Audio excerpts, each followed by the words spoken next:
What's up everybody, Trash Trucker coming at you here. I'm back with a brand new video. Today we are going to go over my Fitzgerald Coronado Glider. Stay tuned, we'll be right back.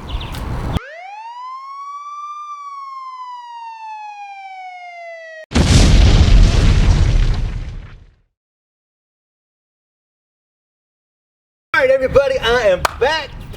Let's get right into this thing, y'all. What you say we pop the hood? Let's give it a pop. Ready? 1, 2, 3. And look at that, just like that, it opens up right there for us. So, do you want to know what all we have on the motor? I bet you do. I kind of wonder what I have on the motor too. My motor is not a stock Fitzgerald. I added some things to it. So, let's get right into what we have on it, y'all. Alright, y'all, the first thing you will notice is this 10 gallons of fruit punch jug right here. That's some good stuff. It's good drinkable, but I really advise you let it run up to the windshield and clean your windshield wipers. That'd probably work best. I mean, it's good Kool-Aid, but let's not drink the Kool-Aid, y'all. You may get the reference. Anyway, we also have a 10-disc CD changer right here. Yes, that's my 10-disc changer. Wait a minute. No, it's not. Actually, I had this truck specced out when I first started. When I first went to go purchase it in 2015, I was pulling a tanker. So, of course the normal trucks come with a single piston air compressor. What this is a Bendix 2-piston air compressor for building up pressure fast, because when you go to unload a tanker, you have to have air pressure to pressurize the trailer to push the product out if you don't have a pump. Some loads use air pressure, some loads use a pump. We mainly dealt with things that used air pressure. A single piston air compressor, you'd be there 2-3 hours trying to build up enough air with a single piston, whereas that is building up pressure in both ways, so it's helping push air faster. I can actually bump this up to 1200 RPMs, take my glad hand off the trailer, let it lay there with the trailer valve pushed in, and I will not lose my air pressure. You know, it'll probably take about 2 minutes for me to finally lose down a little bit to where it'll pop the valve. So if you ever have an airline brake on this, a 2-stage air compressor will actually really help save you until you can get pulled over to the side if you happen to notice something. So that's a good thing. Now, also another thing I have on here, we got these 2 little punch jugs right here. Wait a minute. Now that I think about it, that's actually the fast fuel system. If you notice, I don't have the fuel filter here with the sight glass. So, this is actually the fast fuel system. Fuel line comes in, it hits this extra pump right here. So actually when I turn the key on, this pump kicks on and it's circulating my fuel before the mechanical fuel pump actually turns on. So you don't have to wait till the gear driven pump on the motor actually kicks in and pulls fuel. That'll actually turn fuel. Let me give it a try and see if you can hear it.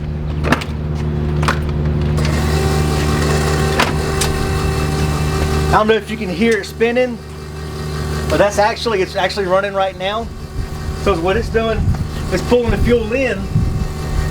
And of course you've got a return line, and then you got your line coming to the fuel pump, and of course you got your stock return line also. So it's actually teed in. This fast fuel system will actually help get the air bubbles out your system. It helps put more pressure, helps with, you know, just fuel efficiency. So the downside to this, let me turn this off. All right, now the downside to this one here, some of the fuel filters that actually have the sight glass on it, some of the Bendix and ones like that, they actually have heaters on them. But now on this here, you got a port right here, and then there was another port on this side. You can actually put a heater into it. So it's got a heater element that you can actually plug into it. But I actually have a heater disc. If you look at this line running right here, this line, let's see if we can zoom in on this. Let's show you a little more. This line right here is actually, if you look, you can see there's a black ring in between the housing unit and the filter. That's why this filter's up on it, this one's not, because this is actually a heater disc. So the fuel runs through that heater disc and actually heats up the fuel before it goes back in and then runs through the system. So that'll actually keep your fuel heated up in the wintertime. It's set, it's got a thermostat inside of it that automatically kicks in. Of course, you know, they're on a fuse. So it kicks in once, I can't believe, I think it's like 35 degrees, it automatically kicks in or something like that and starts heating the fuel. Either 35 or 32, I can't remember, to be on the safe side. Okay, now, here is another thing. We'll show you my 2-stage air compressor just so y'all get a big closer look at this. As you can see, that is clearly a much bigger air compressor than stock. 1 piston, 2 pistons, so you can see it's a double piston.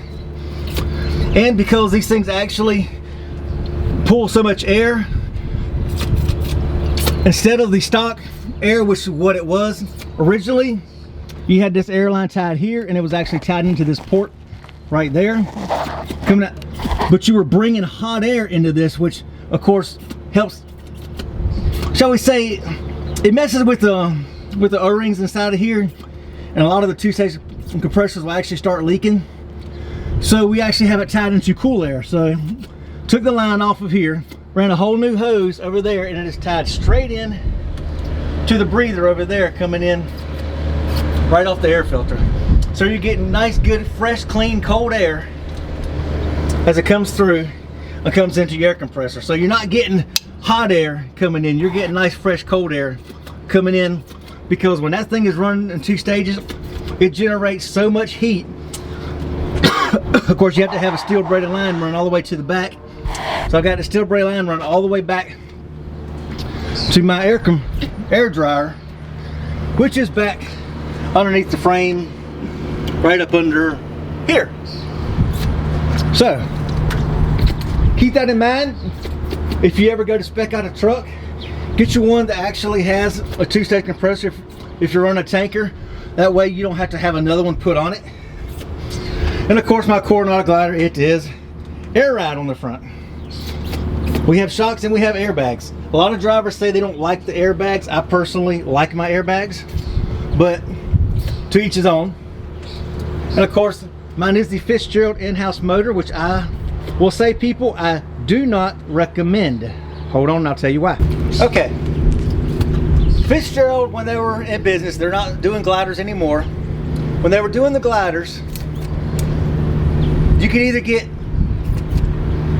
Detroit rebuilt, which is the, you know, the olive green motor, or you can get their in-house motor. Their in-house motor is painted to match your truck, which is why my motor is green and matches the truck. Of course, my air compressor isn't matched because they installed that afterwards too, because I wanted that spec'd out with the truck. But now the problems that I've had with this in-house motor, Fitzgerald does not, let me repeat, they did not put genuine Detroit parts on the inside of the motor. That is the downside. I love Fitzgerald. I never heard anything bad about the in-house motor till after I got this truck and started having issues. Within 6 months, accessory drive teeth were chipping off. They found them, and my oil had to have those daggone pulled out. Wrist pin bolts broke. They found that when they changed the oil. They couldn't get any oil drain. That guy stuck his finger, all of a sudden the freaking bottom half of the wrist pin bolt came out. So I had to limp it to the dealer and leave it there and have that fixed out. They did scarring and bouncing all around. Had to do more work in the motor. And then at 501,000 miles, I had to have the motor rebuilt. I paid the extra $5,000 for, instead of a 3-year, 300,000 miles, up to a 5-year, 500,000 mile warranty. But I had to have the motor rebuilt at 501. Go figure. 1,000 miles after warranty, bam. It kept building up pressure, kept shooting my freaking coolant through the overflow. I kept constantly having to stop, constantly stop. Every day I had to top off my coolant because it was building up pressure, pushing the coolant right out the freaking overflow. So that sucked. So, if you do look for a glider kit and you find out it's a Fitzgerald, make sure it's got the olive green motor, because you know that was rebuilt by Detroit. So But that's a little look at my Coronado. Of course, I've done some changes. I've done plenty of changes on this. I mean, as you can see, the bumper didn't have the driving lights. And as you can see, all my lights I've got down in here. So I've added, let me backtrack. I do have train horns, but I'm actually missing 2 of the 4 flutes, so I'm looking at getting me some other ones. I actually want to get a pair of the Nathan train horns, but you know, they're like 3,000 bucks, so I ain't quite ready to spend that right now. But I did switch the driving lights there from the fog lights, which this bumper didn't originally have it. So I had a new bumper put on and had the fog lights, but they were supposed to put the auxiliary, but now I've got auxiliary driving lights. Okay, now I drilled every single one of these 19 and those 19 lights and wired those in. Of course, if y'all see my videos, you know they're dual revolution. When I turn the blinkers on, bam, they're on. Of course, I've added my cross onto here, right there. I swapped out to LED headlights. Now the thing about the Fitzgerald motor is, if you look at this, you'll see a video where I actually changed out my alternator on the road at a TA when my alternator went bad. No, I was at a Peterbilt dealer, yeah. I was actually at a Peterbilt dealer. I had to change that out. So the motor is very simple and easy. You just got one serpentine belt, you got an AC compressor, you've got your alternator, your accessory drive, your fan with 3 belts. Everything is so easy to get to. You've got your big oil cooler here, which Fitzgerald, the in-house motor, they do put a big Detroit oil cooler on here. Now this is another thing I added. I added the EcoPur oil system. That actually is a separate oil filter, which I've got it turned off right now. I need to get me some new filters. These filters run about $65, $70 a piece. They're kind of pricey, but they filter it down. I believe it's like 2 or 3 microns. So it's an extra oil filter to help. So, you know, in a truck, and anything extra to help keep the oil clean, everything, that's what you want. You want to have that extra. So I love that. I mean, it helps keep the motor clean, which, you know, of course, didn't help me with the rebuild, but I don't know if it was the oil or what the problem was. And of course, as you see, I've added all these lights and every one of these fuel tank lights, lights inside of my exhaust stacks. I have added the chrome drop. I've added the chrome accents up top up there. I do want to get me a chrome drop visor, but I have not bitten that bullet yet. I did put 7-inch bull hauler stacks up top. I originally had 8 when I pulled a box before, but then I went back to tanking. I dropped them down to the 7s, to the smaller ones, because I couldn't get 8s at the time. So now that I'm going to stick with the box, I may go ahead and bump up to the taller bull haulers and go ahead and try to get some 8s. If not, I like to have 8-inch stacks all the way up, to be honest. Had the turbo wing on top. APU did not come standard on the truck. I had an AP Thermo King. It's an Evolution APU, so that is on here. Now these are something that does not come on it, but I've got the Apira Halos. Apira Halos are tire inflations that actually keep your tires pumped up when it notices the tires are low, which I do have a leak in 2 of my tires. So every morning they're a little bit low, but once I get going, they pump it right back up to 105. These right here, these are actually your checks, where if I didn't have these sensors on, I could actually check each tire manually. So you can check those and add air if you need to. If it's not pumping up and you just want to double check, make sure you got the tire pressure or the ports here. But these are my tire pressure monitoring systems that I have. I've got the one in the dash, and I have a video actually on these tire pressure monitoring systems, so check that out. But these send the signals inside the truck and tell me exactly what each tire is, my outside tire, my inside tire, so I know what each tire is set at. These run about $350 a piece, and then you got the chrome caps or $25 a piece, so you're looking at about $1,400, $1,500 for a set. I think, let's see, $740, yeah, looking about $1,500 for a set to cover both axles on your drives, front and back. Of course, I've added mud flap hangers, center panels. I've added my Coronado disc. I actually have LED lights inside that are purple that light up at night.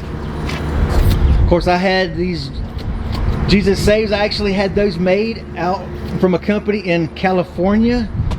5J, it's actually a cut in place. I can't remember the actual name of them, but I had them done. They're really nice. And of course, we've got our lights that we have added all the way up on both sides.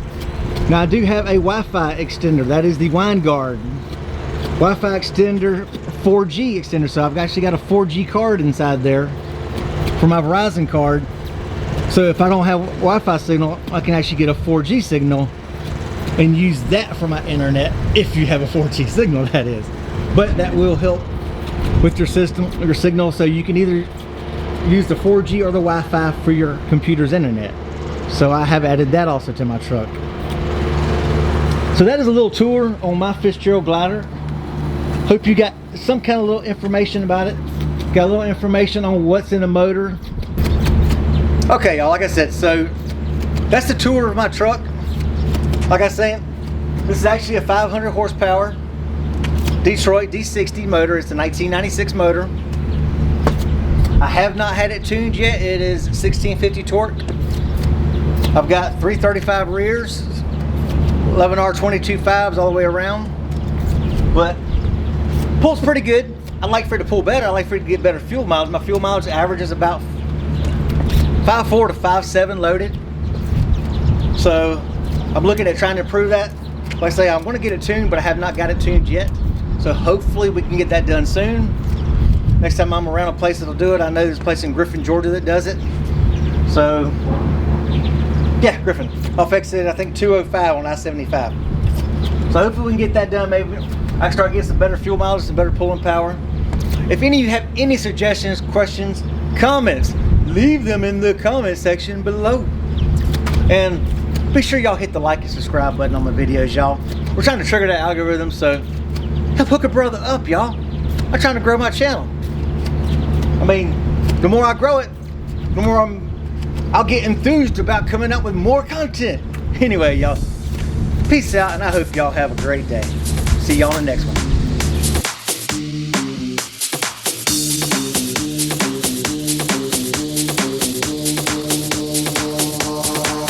Touch this.